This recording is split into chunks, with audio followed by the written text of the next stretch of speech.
네, 그러면 세 번째 시간 하도록 하겠습니다. 우리가 첫 번째 시간에 이제 전체적으로 인사노무 관련된 거 개관해봤고요. 그리고 두 번째 시간에는 답안 작성, 특히 이제 인사노무 관리 답안 작성 방법에 대한 것들을 조금 살펴봤어요. 그래서 답안 작성할 때 여러분들 항상 우리가 뭐 인사관리 공부할 때 전략적인 직장 관리 강조하잖아요. 그러니까 전략적으로 좀 접근해야 될 필요가 있습니다. 왜냐하면 여러분이 이제 평가받을 수 있는 유일한 거는 답안지가 유일해요. 그걸로 이제 여러분이 모든 거를 여러분의 수험 생활을 이제 결과를 평가받기 때문에 그 부분에 있어서 여러분들이 좀 잘 고민을 해야 됩니다. 그냥 막 작성하는 게 아니라 어떻게 하면 좀 더 효과적으로 작성을 해야 될지 이런 것들을 고민해야 되는데 이제 그걸 해서 이제 말씀드렸던 기본적인 사항들 그런 사항들을 조금 유념하시면서 이 일기 때 답안 작성을 조금 잘 하실 필요가 있어요. 그렇죠? 그래서 그 부분들 이제 잘 기억해 두시면서 이어서 보면은 26페이지 보시면 이제 문제 2번이죠. 그러니까 작년 기출 문제 2번입니다.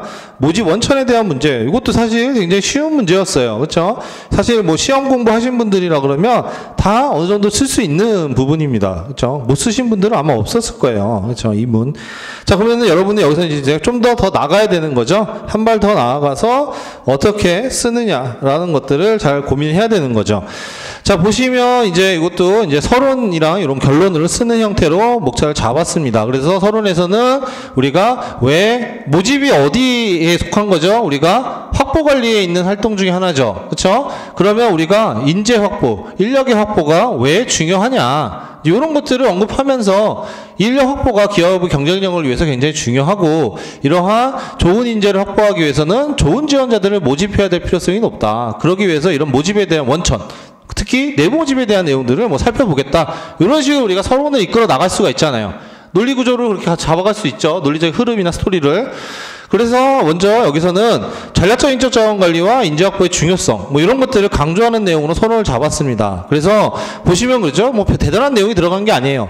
인적 자원의 모집이란 결국은 뭐예요? 조직 내부로부터 유능한 인재를 유인하여 그들이 조직 내 특정 직위에 응시하도록 자극하고 장려하는 과정이다. 그러니까 모집에 대한 개념 정의 써주시면서 이러한 모집은 뭐예요? 다수의 지원자를 유인하는 행위로서 뭐 공격적인 활동이다. 그 선발에 비해 모집은 공격적인 활동이라는 거죠. 그렇죠? 그리고 특히 이제 중요한 게 거기에 이제 내용들을 보면 뭐예요? 모집은 조직의 전략을 달성하는 데 필요한 유능한 인적 자원들을 확보하는 출발점이다. 이러한 문장은 여러분이 형광펜 그어놓고 하나 정도 기억해 두시면 좋아요. 그렇죠? 왜 서론에서 이런 내용들 쓰면 좋죠. 모집 나왔을 때 출발점이자 강조하는 말이잖아요. 그러니까 출발점이니까 당연히 중요하겠죠. 여기서부터 시작인 거니까. 그렇죠?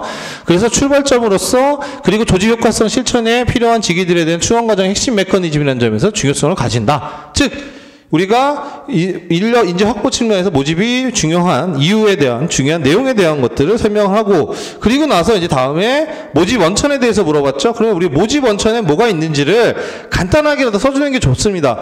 문제에서는 뭐 외부 모집이란 말은 따로 없이 그냥 모집 원천으로서 조직의 내부 모집만 나왔지만 내부 모집만 나왔다고 해서 내부 모집만 쓸 필요는 없는 거죠. 간단하게 내부 모집과 반대되는 뭐가 있어요? 외부 모집이 있죠. 그래서 모집의 원천에 대한 설명을 해주면서 보시면 모집의 원천 거기에 보시면 부제도 붙여 있죠. 외부 모집 vs 그 다음에 내부 모집 이런 식으로 부제도 달아주면 눈에 확 들어오는 거죠. 뭘 얘기하고자 하는지가. 그래서 모집의 원천이라는 거는 결국 유능한 인재 확보 출발점인 모집의 원천으로는 내부 모집과 외부 모집이 있다. 내부 모집은 뭐예요? 내부 노동시장. 우리 기업 내부를 대상으로 하는 거고 외부 모집은 외부 노동시장. 기업 외부를 대상으로 하는 거다. 간단한 내용입니다. 그렇죠? 그리고 이러한 모집 원천 중 뭐예요? 내부 모집은 필요한 직에 적합한 인력을 현 조직 내부에서 충원하는 것을 말한다. 여기까지가 이제 우리가 조금 더 내부 모집의 개념과 방법을 쓰는 데 있어 조금 더 이제 풍부하게 쓸 수 있는 하나의 내용인 거죠. 그렇죠? 자, 그렇게 해서 보시면 되고, 그 다음에 이제 문제에서 물어본 내부 모집의 방법. 그렇죠. 방법을 여러분이 쓰고, 그 다음에 장단점을 서술해야 되는데, 자, 내부 모집 방법에는 크게 두 가지가 있습니다. 요거까지 챙기신 분들 있다 그러면 굉장히 유리하셨을 거예요.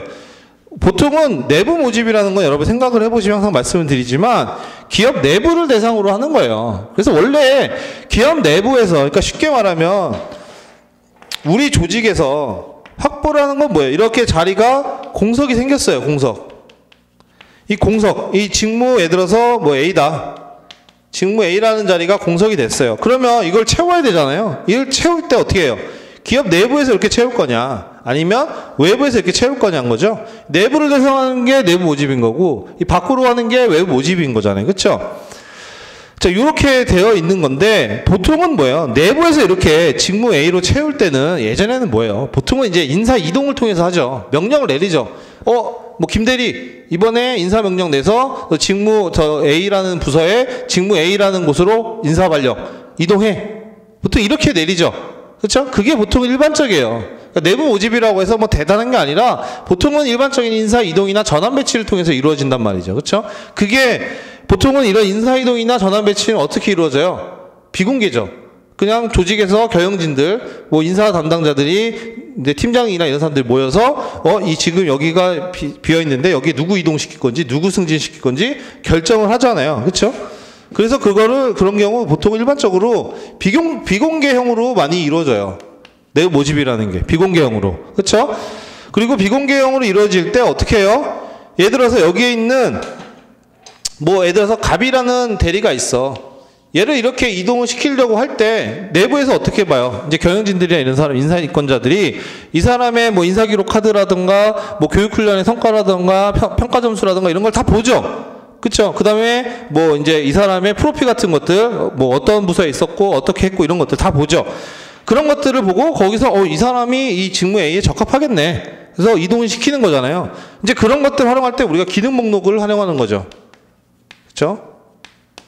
기능 목록이라는 게 이 A라는 종업원들이 뭐 어떤 기능을 가지고 어떠한 학업을 했고 어떠한 부서에 있었고 이런 것들 정리해 놓은 거잖아요. 그렇죠? 그래서 이런 기능 목록을 활용하는 게 보통 일반적이란 말이에요. 그렇죠? 근데 이렇게 되는 거는 결국 비공개고 이게 인사가 이렇게 이루어지다 보면은 사람들이 불만이 있단 말이죠. 정시일 인사한다. 기준이 뭐냐. 왜 이 승진은 제가 하고 내가 더 능력이 뛰어난데 못하냐. 뭐 이런 식으로 말이 많단 말이에요. 그러다 보고 또 종업원들에게 이 좋은 자리, 예를 들어서 우리 회사에서 누구나 생각하는 아주 뭐 에이스 자리, 여기에 오면 여기 일을 맡으면 승진은 보장되는 뭐 이런 중요한 자리들이 있을 거잖아요. 그렇죠? 군대에 계신 분들 아시겠지만 그러한 이제 보직들이 있을 거란 말이에요.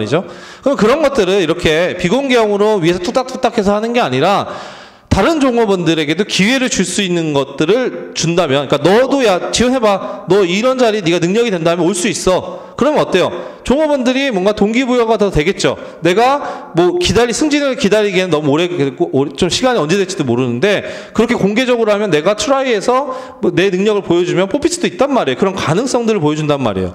그래서 요즘은 뭐예요? 공개형으로서 뭘 많이 해요? 사내 공모 제도를 많이 한단 말이에요.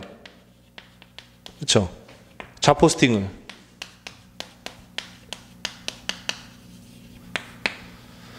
그래서 이렇게가 이제 내부 모집의 방법이에요. 원래 옛날에는 내부 모집이라 해봤자 얘가 다였죠.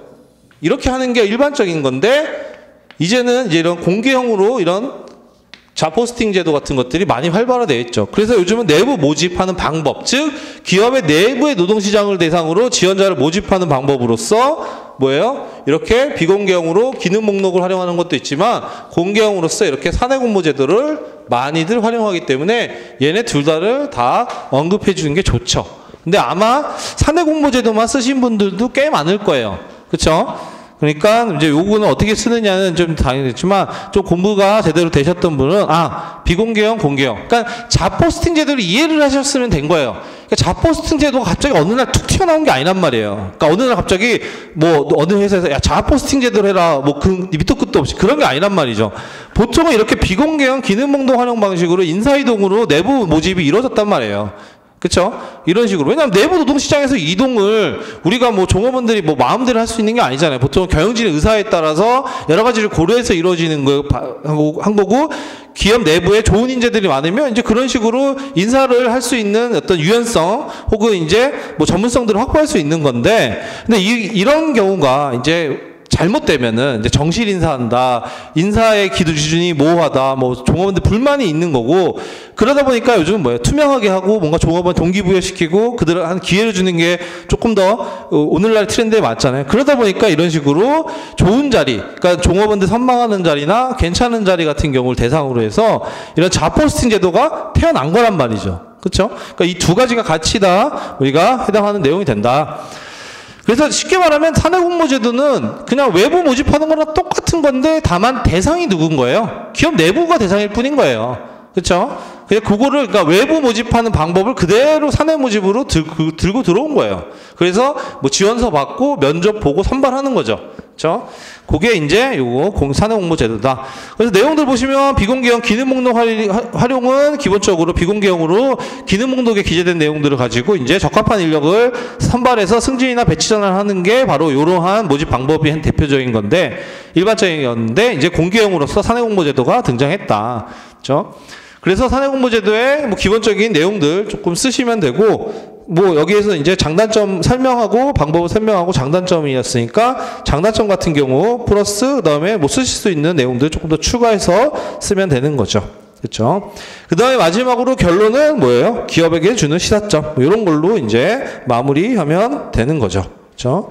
그래서 어렵지 않게 보시면 되고 그리고 이제 모집 같은 경우는 여러분들이 뭐 마무리로 혹은 기업에 주는 시사점으로서 언급할 때 외부 모집, 내부 모집을 적절하게 활용하는 게 중요한 거죠. 그렇죠? 그러니까 외부 모집이냐 내부 모집이냐 어느 한쪽만 고수할 수 없습니다. 기업이. 그렇죠? 둘 다를 적절하게 활용하되 일반적으로 이제 기업의 어떤 특성이나 조직 문화에 따라서 어느 특정 한 부분을 더 강조할 수는 있죠. 그러니까 외부 모집을 좀 더 중시할 수는 있고 뭐 내부 모집을 중시할 수도 있어요. 그렇죠? 근데 어느 한쪽만 일방적으로 하는 경우는 말이 안 되는 거죠. 그렇죠? 그래서 그런 부분들을 우리가 적절하게 해야 한다라는 부분들을 언급하는 거고요. 그 다음에 이제 문제 3번 넘어가 보시면 28페이지에 이게 이제 그 작년에 브리타 문제였죠. 자, 브리타 문제였어요. 그래서 교섭 전략에 대한 내용들이 나왔습니다. 그래서 일반적인 교과서에는 잘 소개되지는 않고, 그러니까는 우리가 배우는 인적자원관리 교과서에서는 언급이 잘 없고, 별도의 이제 고용관계론이나 노사관계론을 보거나 아니면 특정 수험서에 이제 그런 내용들이 일부 포함되어 있는데, 사실 뭐 있다고 하더라도 이걸 자세히 보는 수험생은 거의 없죠. 그냥 제목 정도만 들어봤을 정도이고, 아예 안 보신 분들도 꽤 많을 거예요. 자, 이런 브리타 문제가 재작년에 이제 직장 내 괴롭힘 문제가 나왔고, 우리 시험에서 이렇게 자꾸 나와요. 그리고 인사노무 관리라는 게 사실 뭐 범위가 명확하지 않기 때문에 어디서 끌어가도 뭐 다 범위로 볼 수도 있죠. 그렇기 때문에 이 브리타에 대한 이제 두려움이 수험생들이 되게 큰 건데, 근데 제가 이제 강조하는 거는 그런 거예요. 브리타라는 거는 결국은 뭐예요? 모든 대다수의 수험생들이 이거는 나올지도 모르고 당하는 거예요. 그렇죠? 이런 문제가 나올 거다 예측하신 분들이 정말 뭐 만에 뭐 억에 한 명 있을 수는 있겠죠. 근데 그건 예외적인 거고, 우리가 일반적으로 본다 그러면 브리타 문제라는 거는 이게 나올 줄 몰랐다는 거죠. 보통 우리가 정상적으로 수업하고 그냥 어느 정도 공부하면 이런 문제가 나올 거라고 예상을 못 하거나 아니면 교과서 범위 조금 밖에 애매한 부분에 있는 것들이 나온 거면 이게 브리타 문제인 건데, 이 브리타 문제를 대비할 수가 없어요. 대비하면 브리타가 아니죠. 그렇죠? 대비하면 브리타가 아닌 거고, 대비하지 못하기 때문에 혹은 대비할 생각을 못했기 때문에 브리타인 거예요. 그럼 여러분 좀 마인드를 바꿔야 돼요. 어차피 브리타 문제가 나오면 대다수의 수험생분들이 못 씁니다. 제대로 못 써요. 그렇죠? 그래서 실제로 이런 문제 나오면, 브리타 문제 나오면 잠깐 이제 순간에 탄식이 흘러나오죠. 시험장에서. 그렇죠? 그건 뭐예요? 다 마찬가지라는 거예요. 그렇죠? 그래서 다 마찬가지고 다 못 써요. 다 이게 제대로 쓰기 어렵습니다. 그러면 뭐예요? 이 문제 3으로 당락을 좌우하기는 쉽지는 않아요. 왜냐하면 대부분 못 쓰기 때문에. 물론 소수는 이 부분 내가 우연히 아주 잘 봐가지고 알아서 잘 쓰시는 분들이 있겠죠. 그분들은 어차피 유리한 거고 어쩔 수 없는 거고 운이 맞은 거고, 그분은 이제 그런 소수를 제외하고는 대부분은 잘 못 씁니다.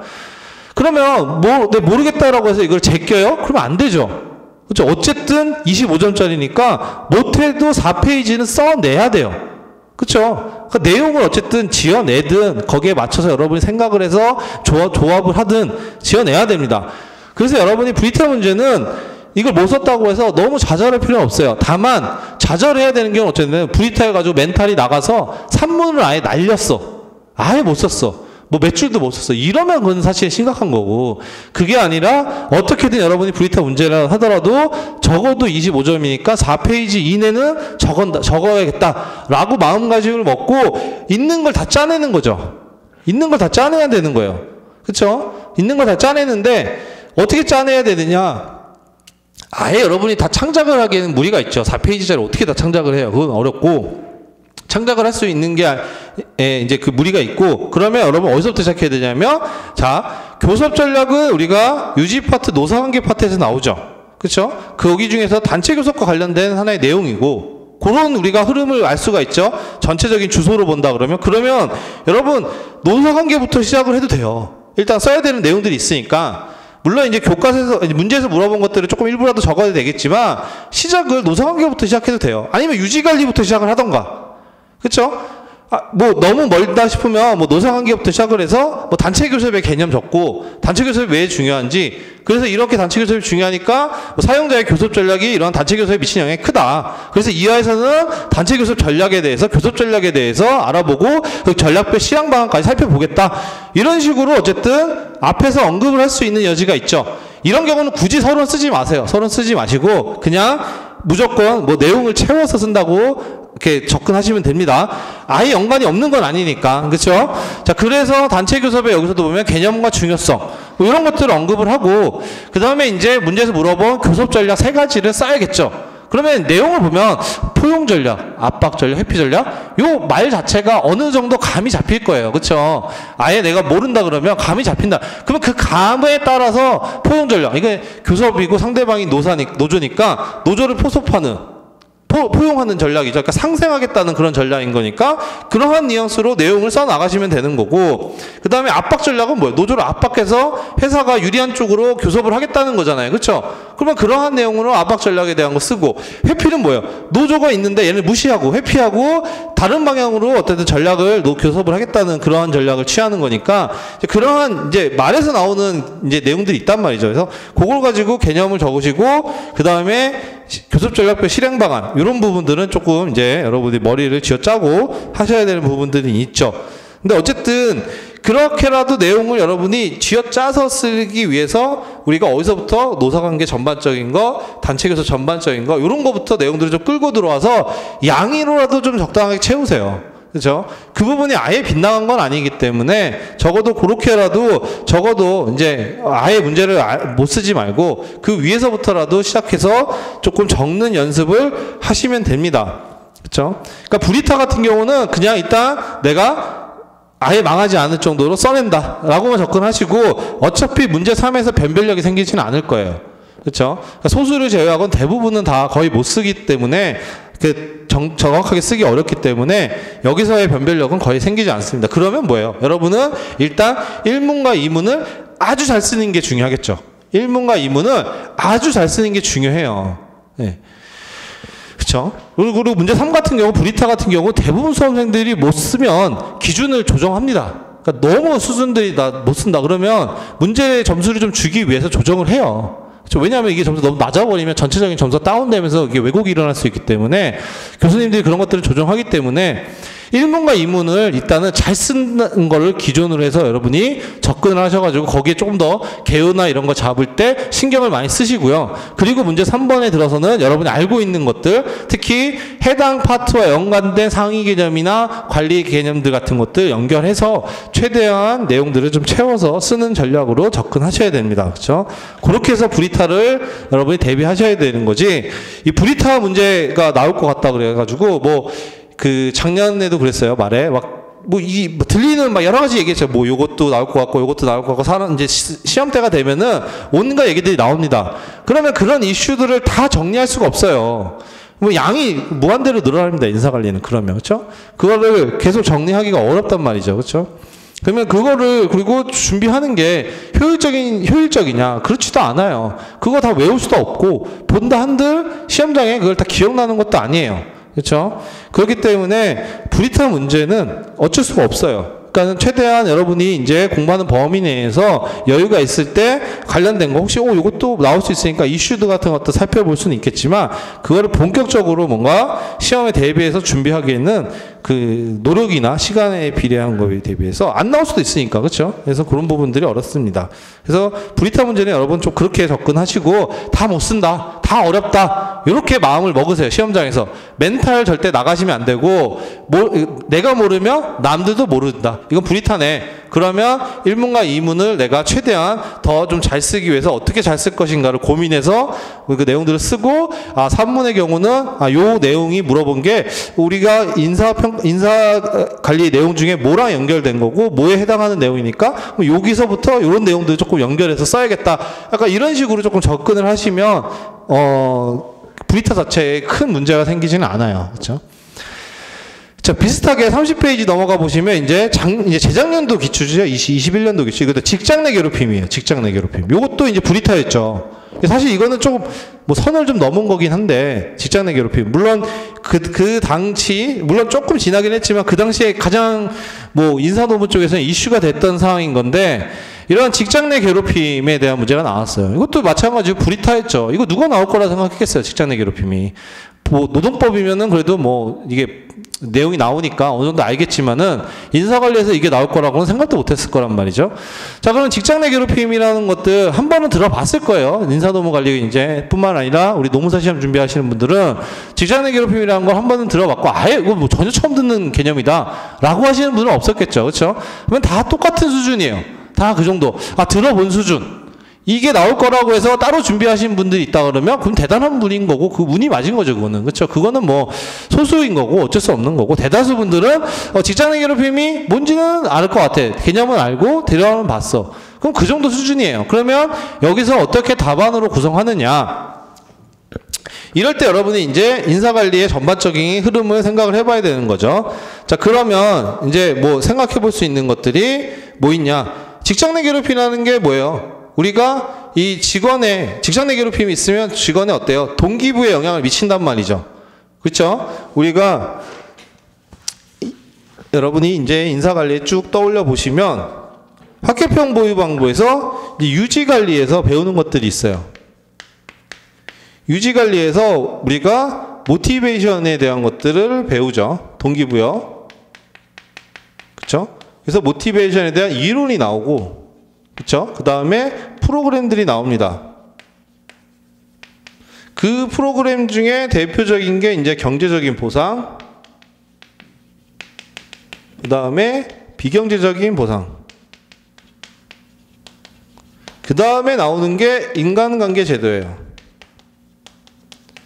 그래서 떠올려 보시면 인간관계 제도에 뭐 카운슬링이나 기타 등등 우리가 조직 내에서 겪는 그런 인간관계에서 오는 갈등들, 문제점, 이런 것들을 해결할 수 있는 제도, 즉 인간관계 제도라는 것 자체가 뭐예요? 이 모티베이션에 영향을 미치는 게 사람들 간의 인간관계도 굉장히 중요하죠. 인간관계도.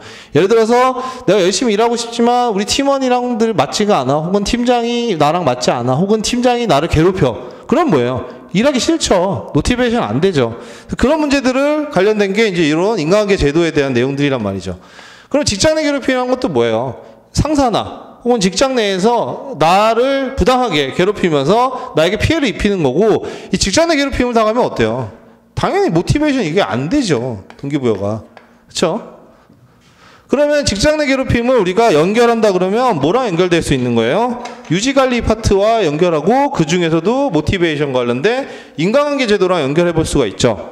즉 여기에 보면은 인간관계 제도와 관련해서 뭐 종업원의 어려움에 대해서 뭐 카운슬링을 해준다던가, 그 다음에 뭐 이제 그런 고충처리위원회 같은 것들 설치한다던가 되는 내용이 여기 다 나와요. 여기에. 그죠? 그게 뭐예요? 다 하나의 내용으로서 우리가 대응 방안 혹은 거기에 이제 그 조치에 대한 내용들을 언급할 수 있는 것들이죠. 그렇죠? 구체적인 내용을 모르더라도 여러분이 그 인사관리의 기본적인 내용들을 가지고 이렇게 짜볼 수가 있다는 거죠. 그렇죠? 그래서 뭐 서론에서는 요거 같은 경우는 뭐 서론을 쓴다 그러면 직장 내 괴롭힘이 이제 법으로 근로기준법이 들어오면서 이제 입법이 된 거니까 입법 배경, 그 다음에 직장 내 괴롭힘 대응의 중요성, 뭐 이런 것들을 언급해주면서 뭐 서론이나 앞부분에서 좀 내용을 써줄 수가 있죠. 그러니까 직장 내 괴롭힘에 대응하는 게 왜 중요하냐, 혹은 직장 내 괴롭힘이 발생할 때 회사가 신속한 조치를 취하는 게 왜 필요하냐, 왜 이런 직장 내 괴롭힘이 지속될 경우에 종업원들의 어떤 동기부여, 더 나아가서 심하면 이직을 발생시켜 우수한 종업에 떠날 수 있는 가능성을 만들기 때문에 회사 내에서 이런 직장 내 괴롭힘에 파악하고 대응하는 이러한 과정이 굉장히 중요하다. 뭐 이렇게 내용을 쓸 수도 있는 거죠. 그리고 뭐 거기에 보시면 서론은 유지관리 개념과 내용으로도 대체할 수 있습니다. 유지관리에 대한 것들 쓰고, 이런 유지관리가 핵심이 종업원의 성과 창출 의지 및 능력을 유지하는 건데, 이러한 직장 내 괴롭힘이 발생할 경우에 종업원의 어떤 성과 관련 의지에 대한 부분들을 저하시킬 수 있다. 심지어는 이러한 문제로 인해 이직하려는 문제가 또 발생할 수 있다. 등등등 얘기를 할 수 있죠. 그렇죠? 그런 식으로 서론이나 아니면 앞단에 하나의 내용을 추가해주고, 그 다음에 이제 직장 내 괴롭힘에 대한 개념. 그렇죠? 개념은 여러분이 들으신 게 있다 그러면 어쨌든 유추해서 쓸 수 있는 부분들이 있습니다. 말 자체가 이건 직관적이기도 하잖아요. 그렇죠? 그래서 뭐 신체적, 정신적으로 고통을 주는 그러한 환경, 혹은 근무 환경을 악화시키는 행위를 의미한다. 이러한 판단 기준, 뭐 이런 것들, 사실 이거는 것도 이제 여러분들이 뭐 최대한 지어내서나 아시는 내용들이 있다 그러면 그 기본적인 사항들 유추해서 내용을 좀 채워야겠죠. 자, 그 다음에 이제 직장 내 괴롭힘 발생 시 조치 방안. 자, 요거는 여러분이 만약에 내가 이걸 따로 봤다 그러면 거기 개별적인 내용도 있겠지만 우리가 유지관리에서 봤던 것들을 가지고도 충분히 쓸 수가 있던 거예요. 즉 인간관계 제도에서 봤던 것들이 다 이런 것들을 방지하는 하나의 내용으로서 언급이 된단 말이에요. 그래서 뭐예요? 고충처리제도 활용해야 된다. 그쵸? 그 다음에 카운슬링 제도 같은 것들 두면 좋다. 그 다음에 뭐 교육 같은 거, 방지 교육 같은 거 실시하면 되고, 그 다음에 뭐 조직 문화, 여기는 조직 문화는 따로 언급이 되어 있지만 합리적이고 뭐 수평적인 조직 문화를 구축할 수 있도록 노력해야 된다. 뭐 이런 내용들이 들어갈 수 있겠죠. 그렇죠? 그렇게 보시면 될 것 같습니다. 그래서 이런 식으로 좀 차근차근 접근을 해야 돼요. 그러니까 브리타라고 해서 멘탈 나가서 아무것도 안 하고 있으면 정말 아무것도 못 써요. 그렇죠? 브리타 나오면 아 이거는 브리타다. 그렇죠? 브리타고 누가 봐도 브리타예요, 이거는. 그쵸? 이 교과서에 안 나오는 내용들이니까. 누가 봐도 브리타인 거죠. 그쵸? 그러면, 마음을 이렇게 먹으세요. 이건 다 못 쓴다. 다 이거는 브리타니까 다 못 쓴다. 그러면 일단 1, 2문 집중하고, 그다음 3문은 요 브리타와 관련된 주제를 인사관리 전반적인 개관을 한 다음에 거기에서 관련된 내용들을 뽑아서 이런 식으로 일단은 양으로라도 내용이라도 연결해서 떼어야겠다. 그 다음에 문제에서 물어본 사항들은 이러한 뭐 개념을 물어봤으니까 이런 개념 쓰고 조치는 요렇게 써야지라고 빨리 그걸 수습하고 뭔가를 써내려고 노력하시는 게 더 중요해요. 그렇죠? 자, 그렇게 해서 준비를 하시면 됩니다. 그렇죠? 브리타. 그래서 이제 앞으로 뭐 1기나 이제 2기나 3기 때도 이제 요런 이제 좀 브리타로 나올 수 있는 혹시 그런 부분들을 조금 언급을 해서 시험에 대비할 수 있도록 저희도 좀 할게요. 최대한. 그런데도 나오는 거는 진짜 어쩔 수 없는 거죠. 불가항력인 거죠. 그렇죠? 자, 그런 부분인 거고, 그 다음에 이제 우리가 33페이지 넘어가시면 이제 50점 논술 문제 접근 방식 예시 답안이 나왔어요. 그렇죠? 이거는 이제 여러분에게 50점 문제짜리, 특히 50점 어떤 문제? 논술 문제. 50점짜리 논술 문제에 관련된 하나의 내용인 건데, 근데 사실 이제 요게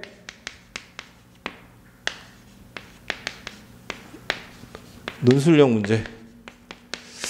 약간 요즘은 출제 경향이 조금 바뀌긴 했어요. 그러니까 옛날 기출문제를 보신 분들은 아시겠지만 옛날 기출문제는 정말 뭐예요? 통문제식으로 해서 지식사회에 적합한 인적자원관리 방안, 또 어떤 이슈에 적합한 인적자원관리 방안을 쓰라 이런 식으로 나왔단 말이에요.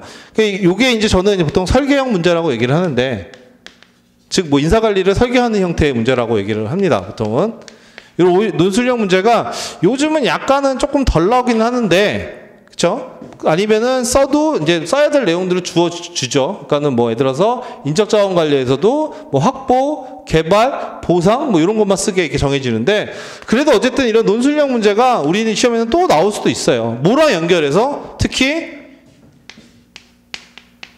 이슈랑 연결해서 이거에 적합한 인적자원 관리 방안에 대한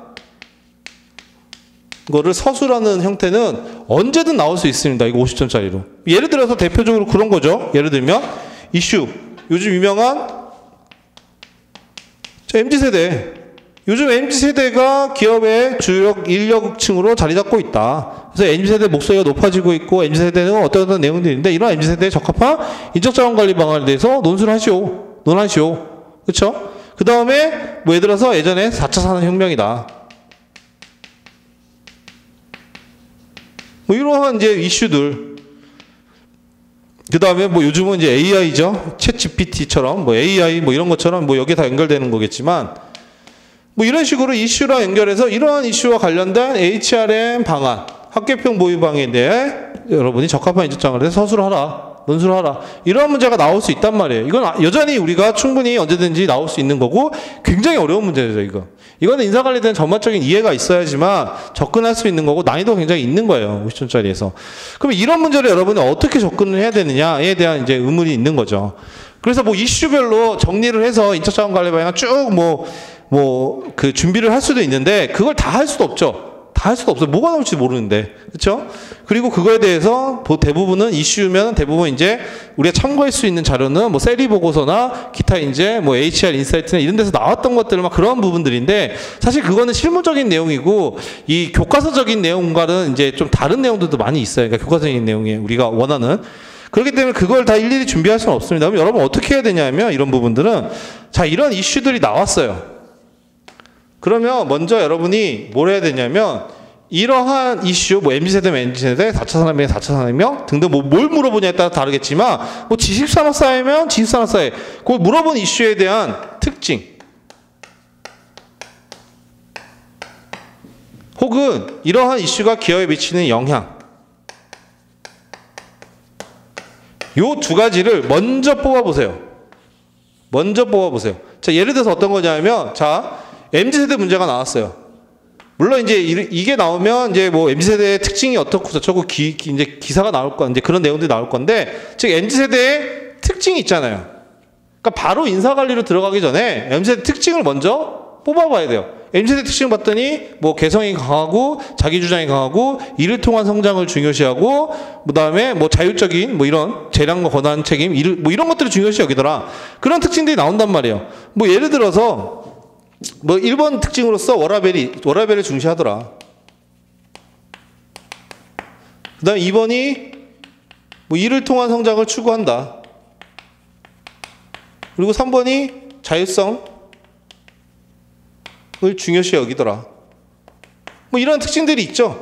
자, 이런 특징들을 빨리 먼저 뽑는 게 중요해요. 왜 그러냐면 여러분이 뒤에서 쓰고자 하는 HRM 방안에 대한 논리 구조 근거를 만들기 위한 거예요. 자, AMG 세대가 이런 특징 중에서 워라밸 중요시해요. 그러면 우리가 얘네들이 이런 특징이 있으니까 이걸 맞춰줘야 되는 거잖아요. 이걸 적합하게 만들어줘야 되는 거잖아요. 그럼 뭐예요? 워라밸을 중시하니까, 이걸 중요시하니까 얘네들은 HR에 방에서 뭐, 어떤 걸 해줘야 돼요? 자, 유연근무제 도입해줘야 됩니다. 유연근무제. 이걸 언급할 수가 있는 거죠. 유연근무제. 그 다음에 뭐 일을 통한 성장, 자율성을 중요시 여긴데, 그러면 뭐예요? 직무 설계할 때 직무 충실해줘. 그쵸? 그 다음에 뭐 이제 기타 등등 했을 때 뭐 일을 통한 성장이니까 뭐예요? 평가. 인사평가에 있어서는 보다 중요한 개발적인 목적으로서 절대평가를 해. 등등등. 여기서부터 연관할 수 있게 돼. 뭐 이래서 이제 일을 통한 성장이나 이런 걸 중요하니까 뭐 교육훈련을 통해서 뭐 역량 강화시켜주고 그리고 뭐 예를 들어서 더 특징 중에 뭐 이제 디지털 기기에 익숙하다 그러면 교육훈련 기법으로서 뭐 이러닝을 적극 활용하고 자 이렇게 특징을 뽑은 다음에 그걸 가지고 뭐예요? 뒤에 HRM 방안에 있는 것들과 연결시켜서 여러분이 뒤에 있는 HRM 방안을 써야 돼요. 그래야 뭐예요? 논리가 있고 근거가 있는 거죠. 왜? 유연근무제가 왜 필요한 거예요? 얘네들이 워라밸을 중요시하니까 이 얘네들을 적합하게 최대한 이제 만족시키기 위해서 이런 유연근무제를 통해서 확보할 필요가 있다. 워라밸 확보해 줄 필요가 있다. 그 다음에 직무충실. 얘네들이 봤더니 일을 통해서 성장하고 자율성을 되게 중요시 여기고 개성이 강하더라. 그러니까 직무충실을 통해서 권한과 책임을 주고 일을 좀 더 재량권, 자율성 있게 할 수 있도록 직무 설계해 줄 필요가 있다. 그런 내용들. 그 다음에 얘네들가 일을 통한 성장이나 이런 것들을 하니까 인사평가도 우리가 과거처럼 뭐 서열이나 경쟁 위주가 아니라 절대평가가 필요하다. 그 다음에 뭐 디지털 기기에 익숙하니까 이러닝을 통한 교육훈련을 활발히 해야 된다. 이런 식으로 하나하나 근거나 논리를 잡아서 끌고 나갈 수가 있죠. 그렇죠? 그러니까 요렇게가 여러분이 50점짜리 접근을 해야 돼요. 그러니까 여기에 뭐가 나오든 여러분이 알고 있는 주제를 하더라도 여기서 여러분이 인적자원관리 방안에 붙일 수 있는 근거가 될 수 있는 그런 특징들 혹은 기업에 미치는 영향으로도 가도 돼요. 얘네들 기업이 MZ세대 말고 뭐 다른 주제라 그러면 그 주제가 최근에 기업에 미친 영향들이 있을 거죠. 그럼 뭐 긍정적인 영향, 부정적인 영향들 같은 걸 가지고 이러한 긍정적인 영향을 살리기 위해서 뭐 어떤 제도가 필요하다. 이러한 부정적인 영향을 방지하기 위해서 어떠한 제도가 필요하다. 이렇게 논리를 끌고 갈 수 있기 때문에 이러한 특징이나 영향 이런 부분들을 먼저 여러분들이 떠올리셔야 됩니다. 이런 부분들을 먼저. 이게 중요해요. 이러고 나서 HRM 방안을 가는 거지 여기서 바로 가려고 하면은 이게 막막해요. 어떻게 가야 될지 몰라.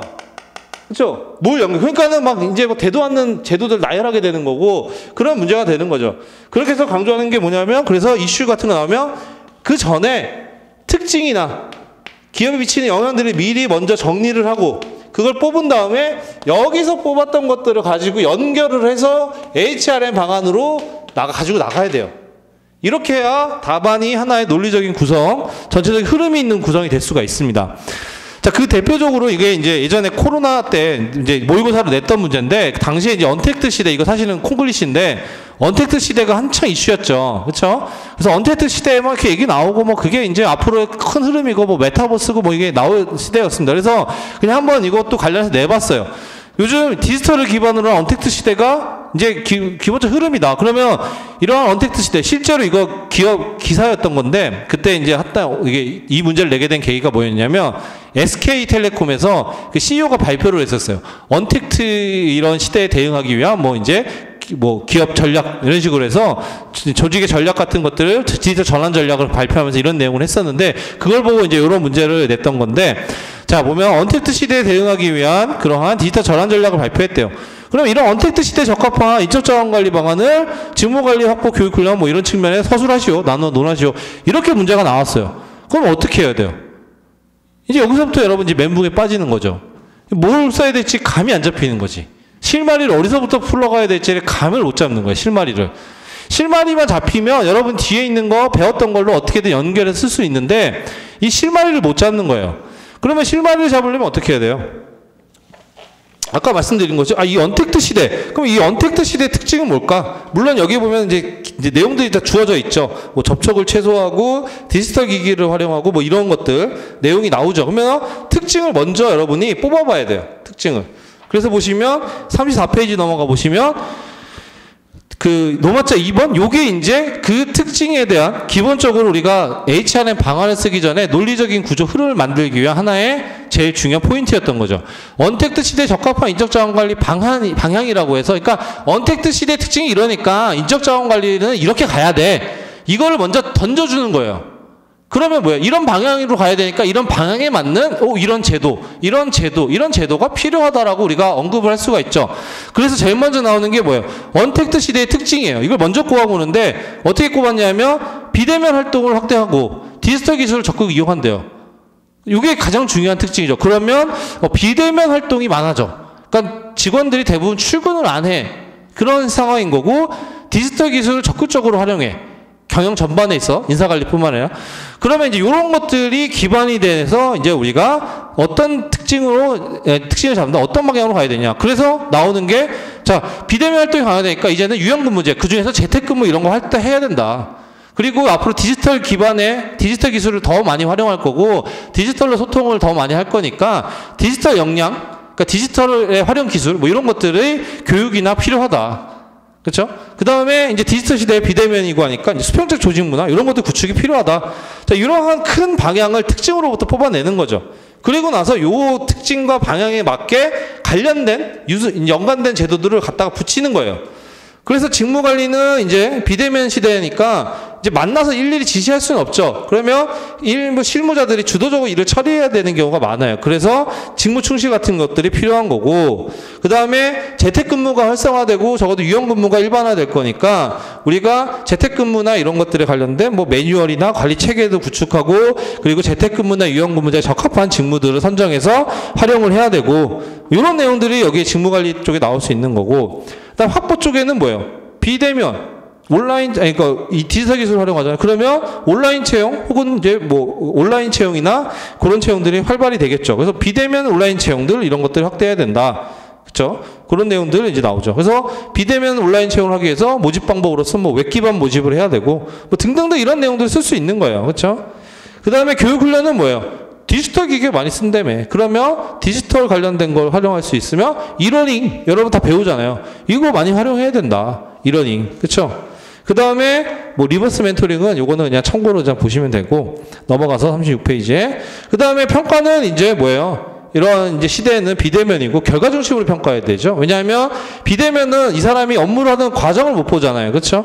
그래서 뭐 결과 중심의 평가를 해야 되고 그 다음에 이러한 시대에서는 절대 평가 방식이 적합하고 그 다음에 뭐 성과급 비중 왜냐하면 결과 중심의 평가가 이루어지기 때문에 뭐 이러한 내용들을 우리가 관련된 거를 막 맞춰서 써볼 수가 있어요. 그래도 어쨌든 흐름은 있잖아요. 그냥 뚝 태워놓고 뭐 절대 평가해야 된다 이런 내용이 아니라 앞에서 이런 특징이 있고 이런 방향성을 가져야 되니까 절대평가가 필요하다. 그 다음에 뭐 디지털 기술을 적극 활용해서 뭐 디지털로 평가를 해야 된다. 뭐 이런 내용들로 근거나 논리를 삼을 수가 있죠. 그렇죠? 그래서 이렇게 여러분이 50점짜리는 접근을 하셔야 돼요.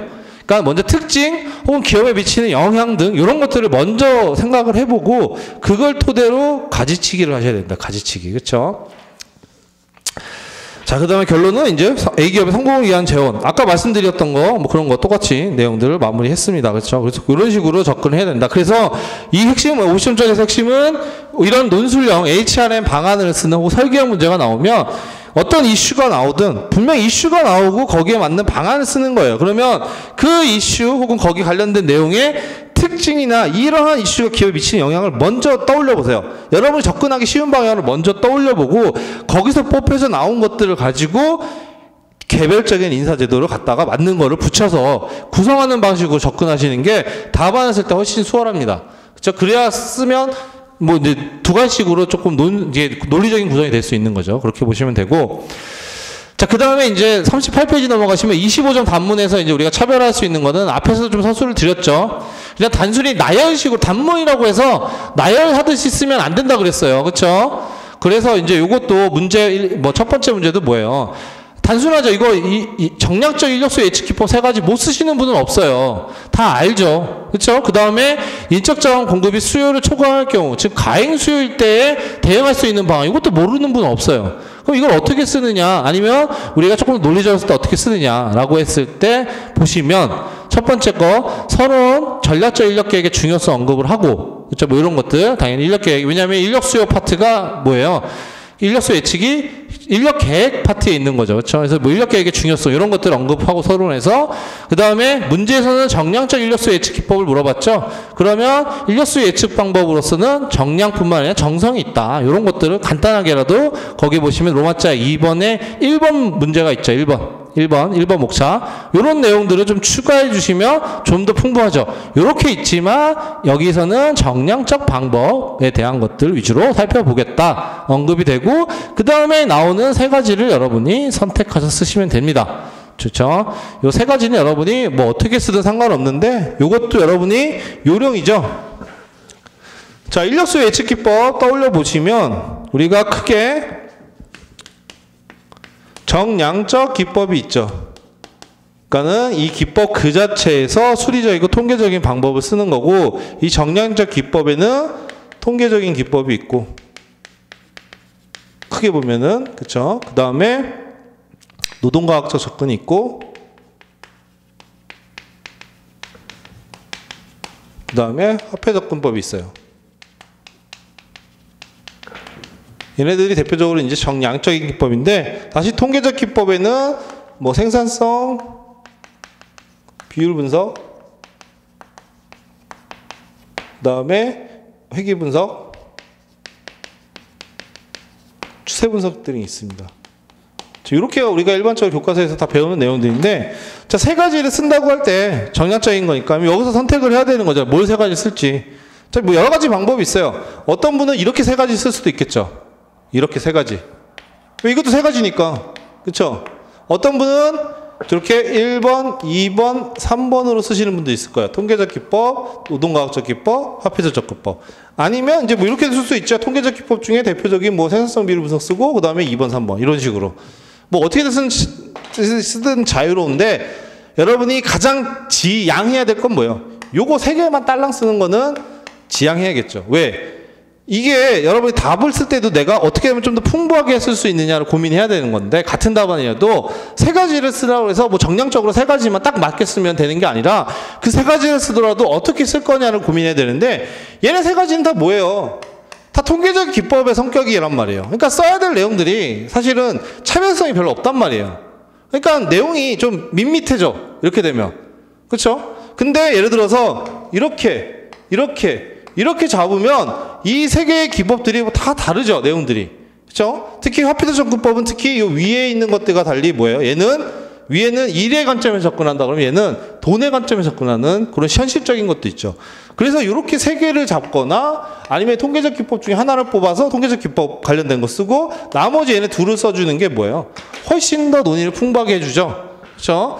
그런 부분들을 여러분이 고민해야 돼요. 그러니까 몇 가지를 쓰라고 그럴 때 단순히 그러니까 양쪽으로만 3가지 쓰기 중요한 게 아니라 이 3가지를 어떻게 선정하고 어떻게 구성할 거냐까지 여러분이 고민을 해야 되는 거예요. 그렇죠? 그냥 기억이 나는 대로 막 그냥 생각나는 대로 쓰면 안 됩니다. 일단 떠올려 보시고 이거를 내가 어떻게 3가지를 선정할 건지 그리고 어떻게 구성할 건지를 항상 고민해야 되는 게 바로 필요하다. 그쵸. 그 다음에 39페이지 넘어가 보시면 이제 인원 감축 전략에 대한 거 이거 이제 과잉 공급 시 대응 방안 이것도 다 아시는 건데 여기서도 아까도 말씀드렸죠. 뭘 꼭 써주는 게 좋다. 인원 과잉 공급일 때에 대한 대응 방안 다 알아. 그쵸. 그러면 그걸 그냥 바로 쓰는 것보다 한번 던져주는 거죠. 이런 인력의 과잉 공급이 나타날 때 기업에 어떤 문제점이 있더라. 문제점이 발생한다. 그래서 이러한 문제점을 줄이기 위해서 우리가 이러한 감축 전략에 대한 혹은 과잉 공급에 대한 대응 방안 마련이 필요하다. 이렇게 흘러갈 수가 있는 거잖아요. 그렇죠? 더 논리적인 구성 혹은 풍부한 내용이 되는 거죠.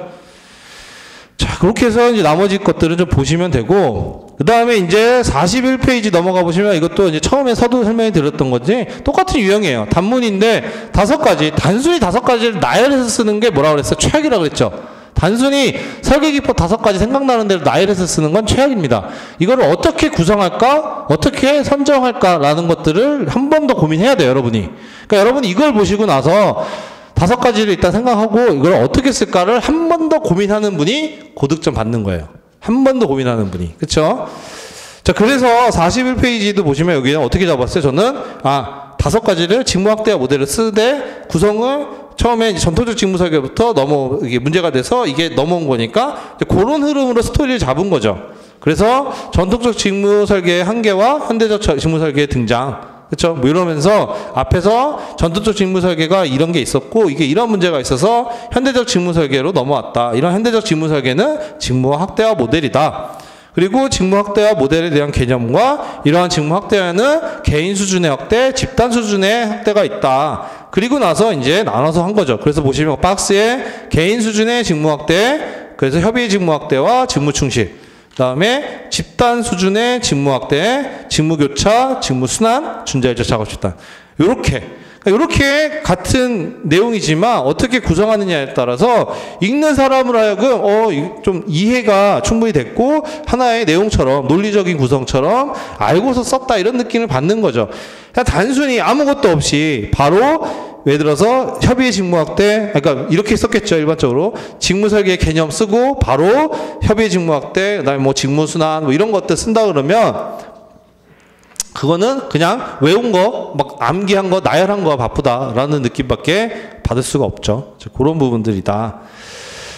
자, 그래서 그 단문 쓸 때 그런 부분 유의하시고, 그 다음에 마지막으로 43페이지 넘어가시면 이건 뭐냐면 서두에 말씀드렸어요. 인사관리는 응용, 적용 이런 게 더 중요하다. 그러니까 다른 말로 이해가 굉장히 중요한 학문인데 그런 부분들이 여러분이 충분히 되어 있어야 돼요. 그러니까 안타깝게 주객이 전도되는 거지. 제도를 외우기 바쁘다 보니까 이 제도가 어떨 때 기업이 어떤 상황에서 어떨 때 쓸 때 어떤 환경에 쓸 때는 그거는 모르는 거예요. 그거는 이 제도가 어떻게 나왔고 왜 필요하고 이런 것들에 대한 고민을 안 해봤기 때문에 그런 거죠.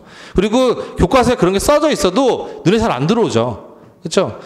근데 이제 그런 부분들이 이제 굉장히 많이 간과하는데, 예를 들어서 이게 문제 같은 경우 실제 제가 모의고사에서 이런 식으로 내는데, 자, 문제가 읽어보시고, 물음 2 같은 경우, 이제 분설형 문제죠. 뭐, 물음 1 같은 경우는 뭐, CSF나 핵심 성과지표 이거는 뭐 아시는 거니까 넘어가고, 문제에서 물어본 거는 뭐냐면, 자, A기업은 개인의 성과, 업적이죠. 업적의 동그라미, 조직 전략과의 연계성을 높이기 위한 업적평가와 성과지표를 개선하려고 한다. 그래서 조직 전략과 연계성을 높이기 위해 밑줄 그어 놓으시고, 자, 업적과 조직 성과의, 조직 전략과 연계성을 높이기 위해 업적평가제도, 그 다음에 성과지표를 개선하려고 한대요. 여기에 모든 내용이 다 나와 있어요. 모든 내용이 여러분들이 공부를 제대로 하셨다면. 그래서 물음 1 같은 거는 그냥 넘어가면 되고, 물음 2에서 물어본 거 볼까요? A기업에서 활용하기에 가장 적합한 평가기법. 지금 A기업이 추진하는 그런 방향을 봤을 때 A기업이 활용하기에 가장 적합한 평가기법, 그거 제시하고, 그 다음에 이 성과지표도 개선한다고 그랬잖아요. 그럼 전략적 관점에서 균형 있는 핵심 성과지표를 구성할 수 있는 방안. 사실 여기는 뭐 말이 나와 있죠. 그래서 요 내용을 문제를 주면 많은 분들이 헷갈려요. 물음 2를 뭘 써야 될지를 모르는 거지. 근데 만약에 물음 2를 바꿔서 물어볼게요. MBO의 개념과 장단점 2가지를 쓰고 BSC에 대해서 설명하시오 라고 하면 누구나 다 쓰죠. 누구나 다 써요. 그쵸? 근데 이렇게 물어보면 이게 뭐 정확하게 짚어서 쓰시는 분도 있지만 막 엉뚱한 거 쓰시는 분들도 있어요. 그러니까 이 맥락과 맞지 않는, 막 본인이 이게 때문에 뭐 새로운 거 쓰시고 뭐 이런 분들이 있는데, 그게 왜 그러느냐? 그냥 나와 있는 제도나 그 기법들을 외우기 급급한 거죠. 개념과 장단점. 이게 어떨 때 쓰고 어떠한 부분에서 유용하고 필요한지를 잘 모르시는 거예요.